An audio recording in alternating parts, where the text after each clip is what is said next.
And we are live. What's going on, YouTube? It's your boy, Billy Rowe. Welcome to the first row. Today is Wednesday, so you know what that means. It's time for the Wednesday word. That's Wednesday word.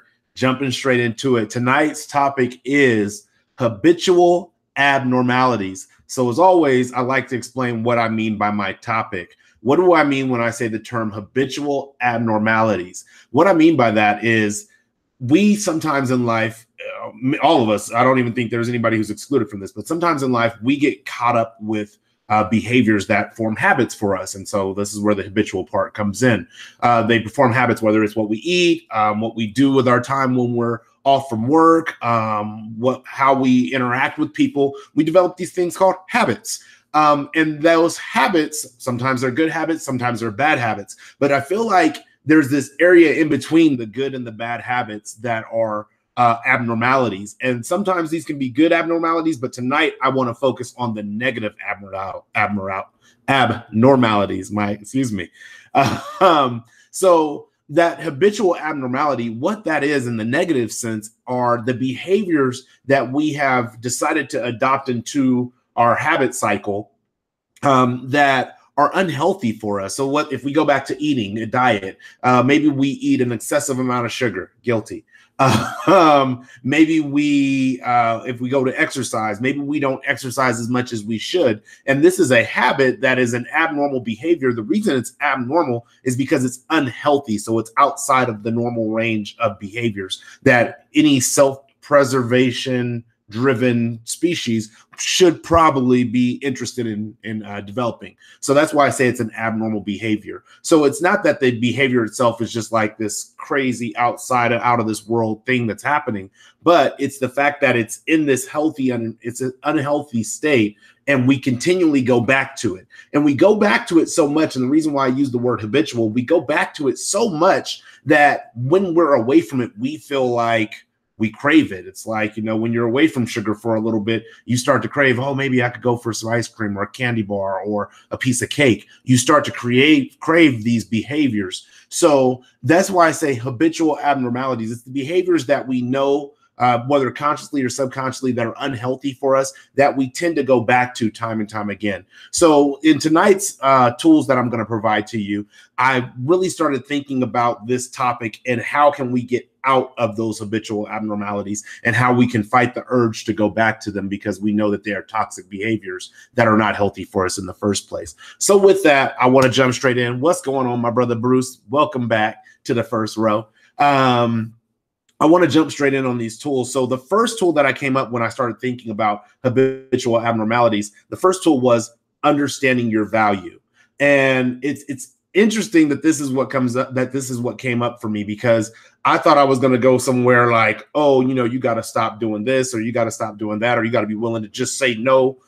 It wasn't any of that. It was actually just simply understanding your value. If you understand that you are not a trash can and that you should not be putting trash into your life, if your life is the can, you should not be putting trash into your life, then you start making better decisions. And even when you have the urge or the desire to go back, you realize that that is not a behavior, that is not a substance, that is not a thing that you want to bring back into your environment. So the first thing is identifying your value, because I feel like once you identify your value and you have a strong baseline on what your value is, you are less susceptible. Not that you won't be susceptible, you're just less susceptible or less likely to want to engage in the negative, toxic, unhealthy behaviors that habitual abnormalities can be.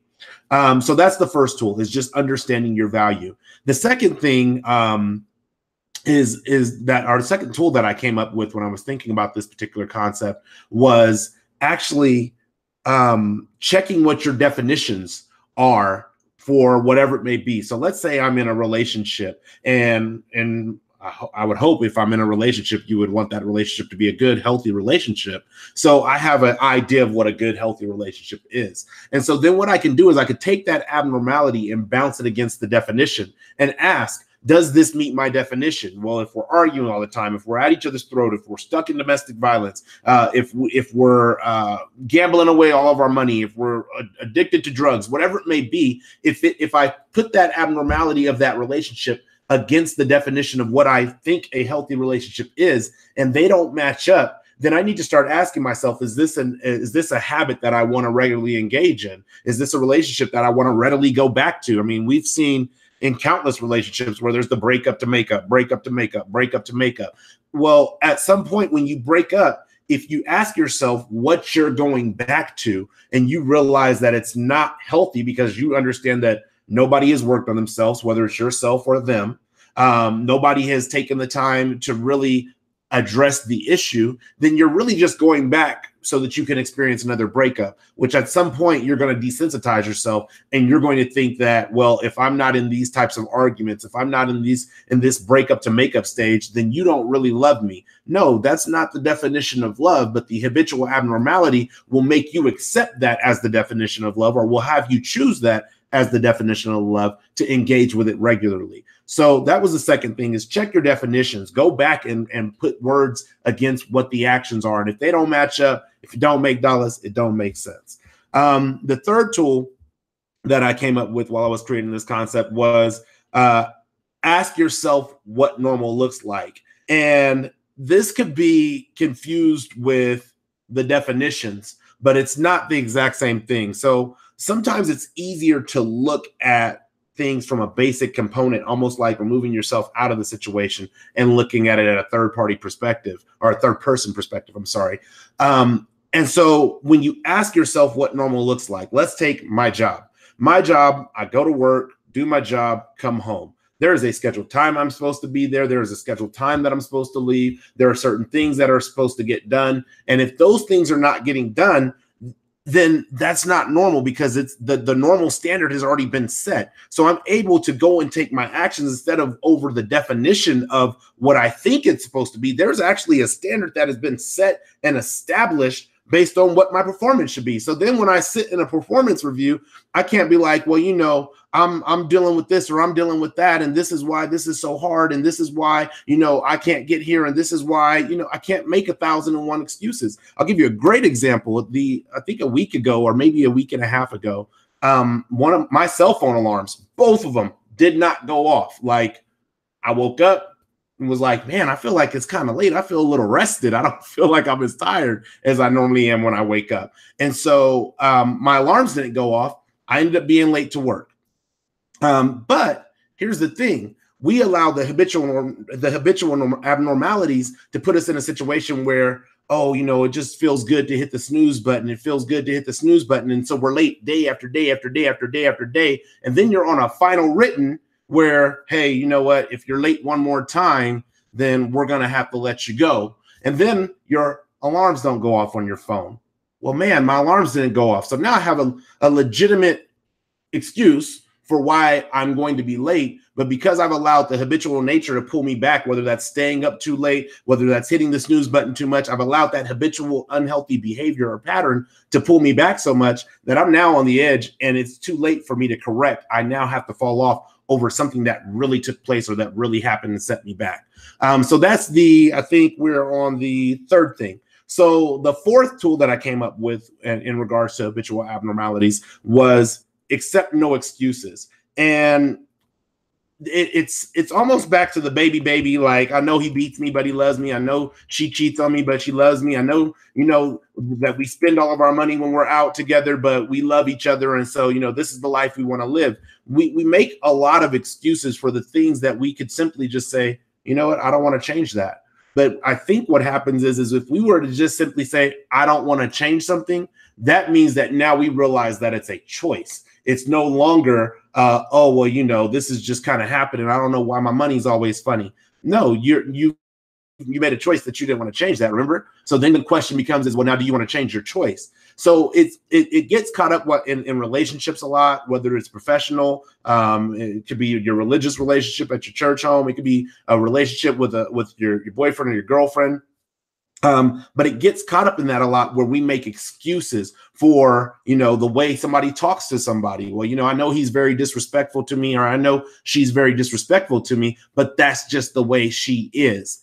That's an excuse. You're now making that excuse. You're allowing that excuse to circumvent your choice to make a better decision for yourself. So I would say accept no excuses is a critical tool, a pivotal tool in shifting out of habitual abnormalities. And the other thing that I have here is that our excuses empower negative habits to go unchecked. And anytime something goes unchecked, if you have a garden, you know what it is to let your weeds go unchecked. The weeds grow effortlessly. You do not have to put water on them. You do not shoot. You could, matter of fact, put weed killer on some of them and they won't die. So it's, if they go unchecked, if they go without being addressed, i.e. habitual abnormalities, if they go unchecked, they're going to grow effortlessly. And so you don't want those negative habits or those negative patterns recycling through your life regularly. And then they just start just making appointments. Yeah, on every Wednesday, you will be depressed at this time because that's my time to run the show. You have to check those so that you can get into more positive, meaningful, and uplifting habits. Or I recommend you check them. The last tool, the fifth tool, what's going on there, real Aaron Collins? The last tool and the fifth tool is simply break it or change it. We cannot rely on our habits to break or change themselves. That goes back to that unchecked nature. If the habit is, I don't know what the habit could be. The habit could be anything. If the habit is negative and you do not break it, more than likely the habit will continue to grow in strength, grow in the issues that it causes in your life, and grow in overall frustration that it causes in your life as well. So it is your responsibility. It is our responsibility to break and change those habits. Now, that doesn't mean that there won't be some days that you fall short. I was actually watching a YouTube video with one of my good friends, O'Shea Jackson, who he was actually talking about, sometimes I fall back into the behaviors or into certain behaviors that I don't even want to be a part of, but it's just so easy and it's so comfortable and it's warm and it embraces you, it welcomes you back. So you have to choose, or we have to choose, I recommend we choose at least, that we're going to break those habits and then replace those habits, because anytime you leave open area in a garden and there's no seed planted there, a weed is going to grow up. I have a square foot garden in the backyard of my house that there are no seeds planted in. However, there is grass and everything else that has grown out of that thing because there is space for them to do so. So it's not just about breaking the habit or breaking the abnormality. It's also about changing it and filling it or backfilling it with something that is more positive, more constructive, and more healthy for your life. So really quick, that's the last tool that I have. I really want to do a quick recap on what those tools are. The first tool is understanding your value. The second tool is check your definitions. The third tool is ask yourself if this is what normal looks like. The fourth tool is accept no excuses, zero excuses. Do not allow your negative habits to go unchecked. And then the fifth and final tool is break it or change it, or break it and or change it. So those are the tools that I came up with. As always with the Wednesday Word, I like to share a personal story in regards to what this topic kind of got me thinking about the topic, what kind of got me thinking about how I've gotten out of different patterns of my own that were negative in the past. And I will tell you right now, I still struggle with plenty of patterns. And so the last week's last week's Wednesday Word was about apologizing. And I talked about how I shared something where I missed the mark on apologizing and was reluctant and didn't want to apologize. I overall apologized, but I didn't want to. And the issue is that I was yelling at the co-parent that I have my children with. And so when I started thinking about this topic of habitual abnormalities, I started thinking about that instance where I'm yelling, I'm irate, I'm upset. What's going on, Brother Moses? And I'm trying to figure out how to come back into myself. Now, it's not that I don't know that this is a negative behavior. It's not that I don't know that you don't need to yell. It's not that I haven't told my sons that, hey, at no point in life is there ever a reason that you need to be rude. There's never a reason in life to be rude. And that sounds really extreme because I could think of like 5 off the top of my head on why I would be rude, but that doesn't mean that there is a reason to be rude. You should be able to articulate and communicate yourself and communicate your intentions or your thoughts in a way that can be easily received by the audience you're pursuing it to. And yelling and screaming is not a healthy way to do that. So for me, my habitual abnormality is the way I approach confrontation when it comes to conversation. I'm really good at obviously interacting with people, even when there is like a little like small confrontation. I'm okay with handling that. But in the areas where I'm either emotionally charged or emotionally passionate or whatever it may be, whatever excuse I've given myself to be yelling and condescending, those areas needed to be addressed. And so in order to kind of like explain this, I had to go all the way back to my childhood and understand, well, where did I learn how to treat somebody that I loved and care about? Where did I learn the conversations and how you interact with somebody when you disagree with them, when you love and you care about them and you're in a relationship with them?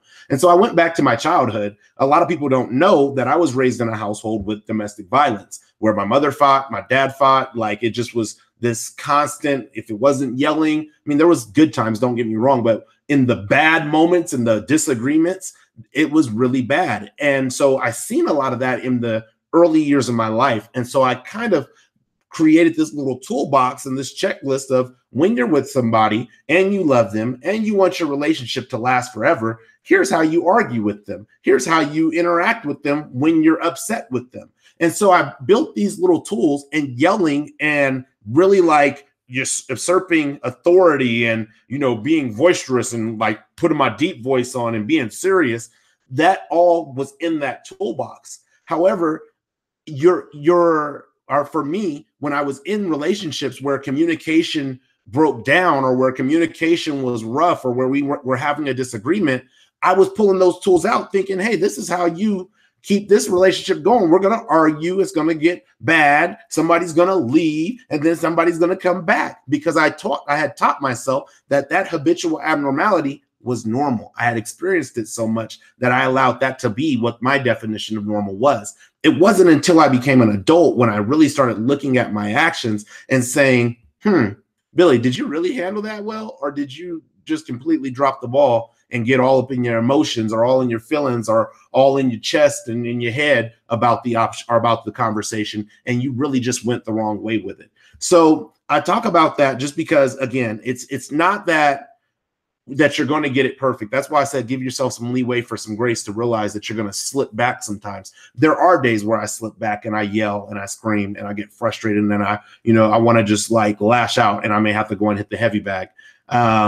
But I give myself that concession to say, you know what, you slipped, but that still doesn't justify that abnormality is normal. So what I have to do then is I push myself to be better, to be stronger, to be smarter, to be more well thought out in how I'm going to approach conflict. So I know it's not a technical story, but it literally is just what came to me after the Wednesday word about apologize, where I've yelled at somebody, which is a habitual abnormality for me that I constantly have to work on. And it's not going to be something that I work on and it's done. It's going to be something I probably have to work on for the rest of my life, because I spent so much time building up that toolbox as a young child, watching the negative take place, the breakup to makeup take place. And so for me, I hope that you guys have a good understanding of what I meant by this concept tonight of habitual abnormalities. Roll around, think about take some time with yourself to think about what your habitual abnormalities are. What are the things that you know about yourself that are toxic or unhealthy